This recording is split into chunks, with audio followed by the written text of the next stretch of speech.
Alright, this is Boxing with the Truth, and I am the Truth. It's October 4th, 2015, and today we have with us DJ Kid Swag Dorsey. How you doing today, DJ? Doing pretty good. How are you? I'm good. I appreciate you taking time to do the interview. I know you have a debut fight coming up.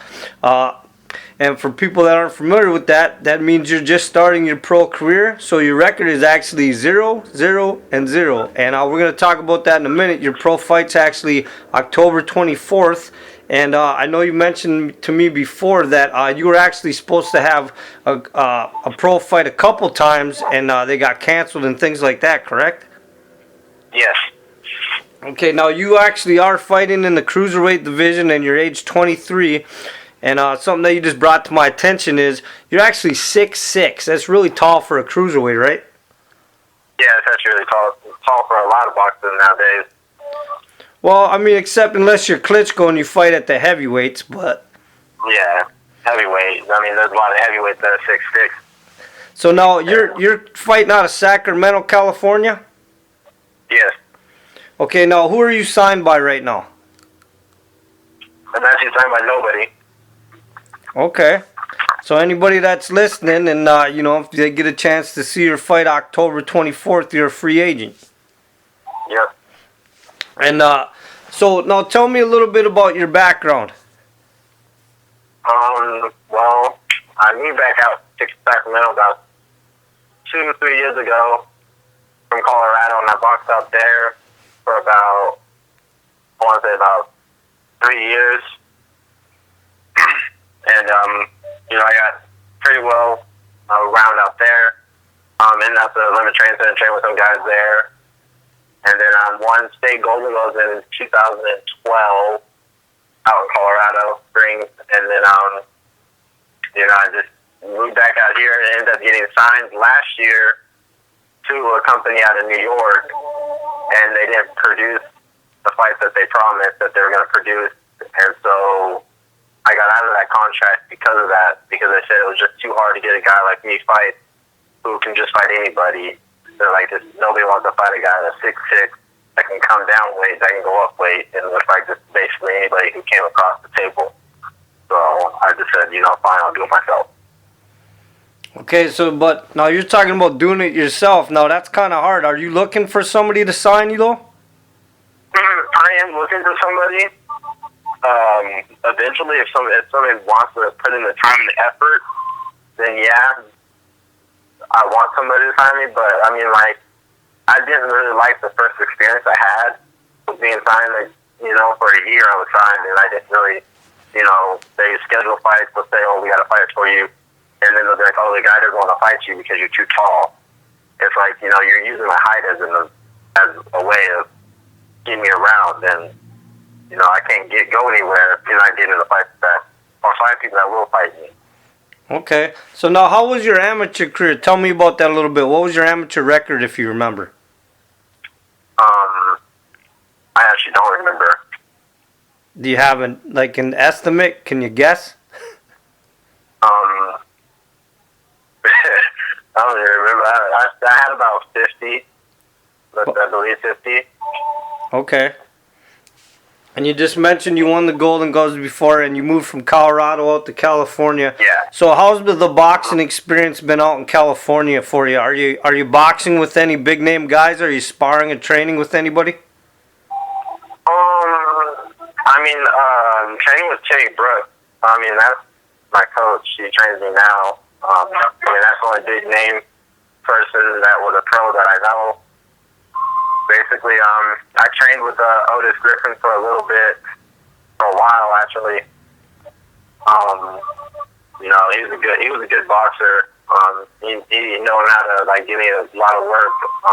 He knew what kind of fighter I was before I even understood what kind of fighter I could become. So he kind of helped develop what I am now. The speed that I have now, he helped develop it more. Okay, and let's talk about that. What kind of boxer are you? What is your boxing style? I fight orthodox and southpaw. Okay, so you can go back and forth. Yes. Okay. So what brought you to boxing to begin with? I know you actually played football in high school, right? Yeah, I played football in high school. So how did you get involved in the boxing? I basically been fighting all my life. It ran in my family, so I mean, everybody was fighting. I mean, I was a foster kid from the age of 3 all the way until I was 18. So, that's all I knew was how to fight. That's basically all I grew up around was fighting and doing what I had to do. Okay.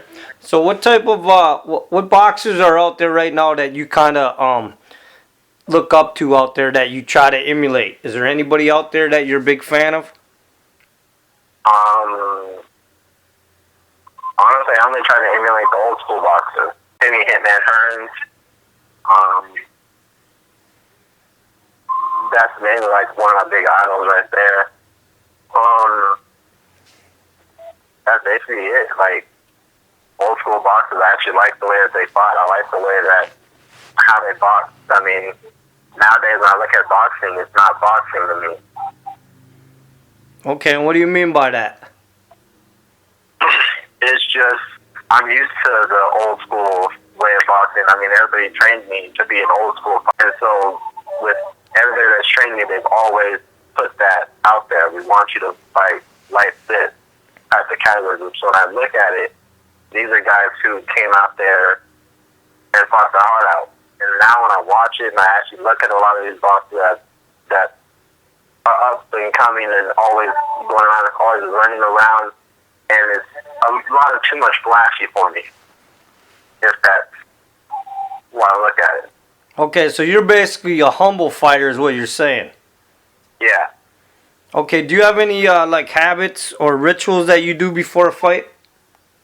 The biggest habit and ritual I always do is I start this.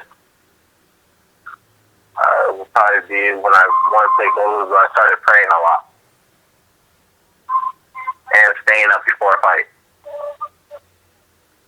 You stay up before a fight? Yeah, I stay up the night before. Well, wouldn't you be like extra tired when you get to the ring then? Honestly, I first tried it out, and I felt like it brought out more of an instinct more than a habit. So I fought with more of a clear head when I stayed up, and I fought with a brighter instinct that I already knew what I was supposed to be doing, and it just brought more of who I was out than it was that way. Okay. Now, is there any type of activity or something you enjoy doing outside of boxing that has nothing to do with the sport?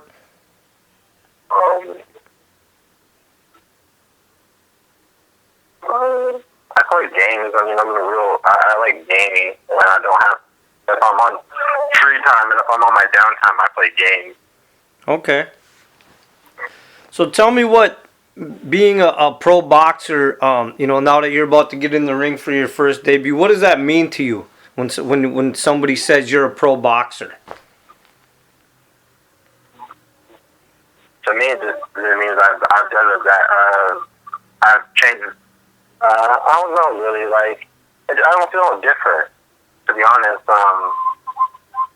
I feel like I just improved myself from doing it where I was doing it. I was on the streets and listening to other people tell me I can make a career out of fighting. I might as well turn that way and give it a shot. Okay. So, I mean, it just gave me more of an understanding of I can do it in a better way. Okay, so tell me somebody that inspires you inside and outside the ring in your life.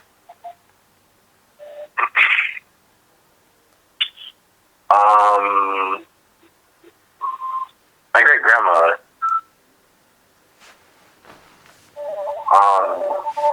Everybody talks about her, how she had high hopes for me. And when I went into foster care at 3, she tried to fight for me to get out of that, so I can wait for my dad to get out of the penitentiary. And she passed away when I was 7. And everybody said that, like, she just had a lot of high hopes for me. She thought I would do something with myself. And so I continued trying to figure out what it was that I could do. And I found what it was. Okay, and now, and like I said, now that you're gonna make your debut and stuff, and you're gonna further your career in the pro ranks, what are some short-term goals that you have in your pro boxing career? Short-term goals, I want to help out troubled teenagers. I want to help out more high school students. I started out last year helping out at Natomas. I talked to a class at Natomas High School. I'm trying to get it around and talk to more schools to be a motivational speaker, because the background that I did live, the background I grew up from, kind of inspired me to change my life and actually improve what I had to do. Okay, tell me something that your boxing fans wouldn't know about you. Everybody knows I'm real humble, and I like helping out people. I like helping out homeless people. I've just been really, I'm a nice guy. No matter how bad things get for me, how stressed out things get at sometimes, I've always stayed a real, mellowed out person. Okay, so now I want to bring up your fight. Your debut is October 24th, 2015. Now, what venue is that going to be at? That's going to be in LA at a hotel in Burbank, California. Have you got your opponent lined up yet? Do you know who your opponent is? Yeah, I do. I know who he is. His last name is Walker. All I know about him so far is that this is his pro debut, and he's a football player at a college in LA. So that's basically all I know about him so far. I haven't seen any fights on him. We haven't really decided if we were going to study him or not. In my eyes, I just decided I'm going to go out there and do what I got to do. Okay. And now, do you think that your height is really gonna bother other fighters, right? My height and my jab is going to bother a lot of other fighters. And how long is your reach? My reach is 7 foot. Ooh.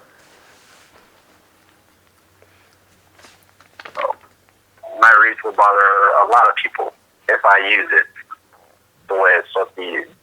And you said, like you said earlier in the interview, you can actually switch to southpaw from orthodox. So do you do that a lot in training? Do you plan on doing that in this debut? I do that a lot in training right now. In the debut, it depends on how he fights. That's all it depends on. It depends on how he's going to come out. If he comes out hard the first round, and if he comes out hard the second round, and if I can't really establish a powerful leading left jab, then I'm going to have to switch to southpaw to kind of set him off his game plan that he has already going for himself. So that's kind of in my mind already, is see how the first round goes for me, play it out as it goes, and if we see that the switch will bring a greater chance of confusing him and making him get uncomfortable, then I'm going to do that. Okay, and for the fight fans that have never seen you fight, why should they come out and watch this fight? Then they should come out and watch it because they're going to see a kid who's got a lot of heart.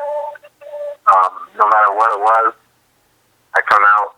It doesn't matter what happens right now in this camp that I've been running, that we've ran.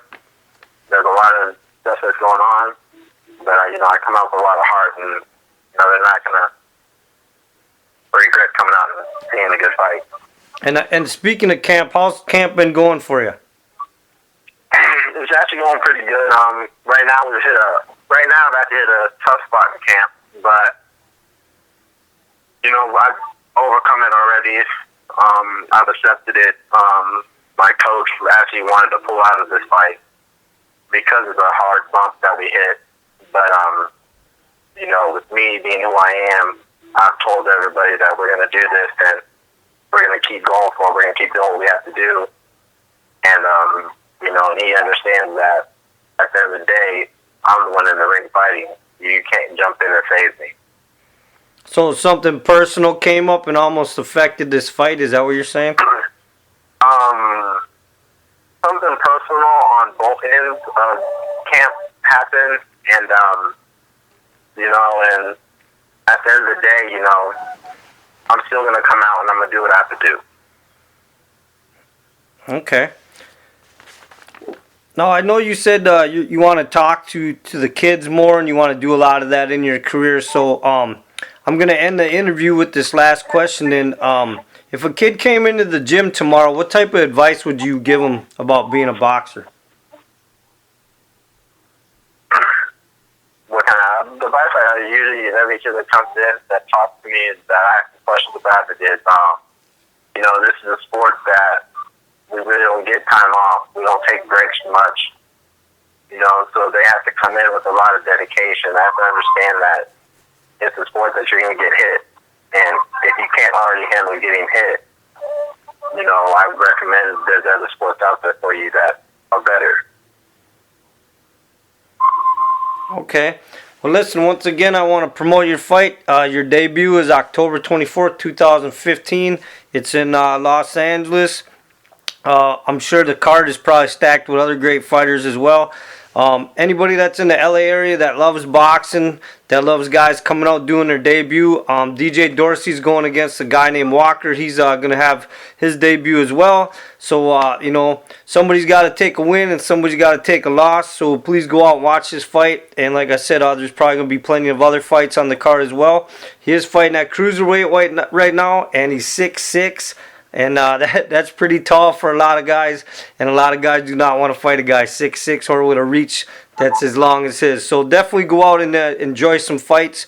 And do you want to say anything to your followers or your fans before we end the interview? I just recommend you guys come out and come watch, come support.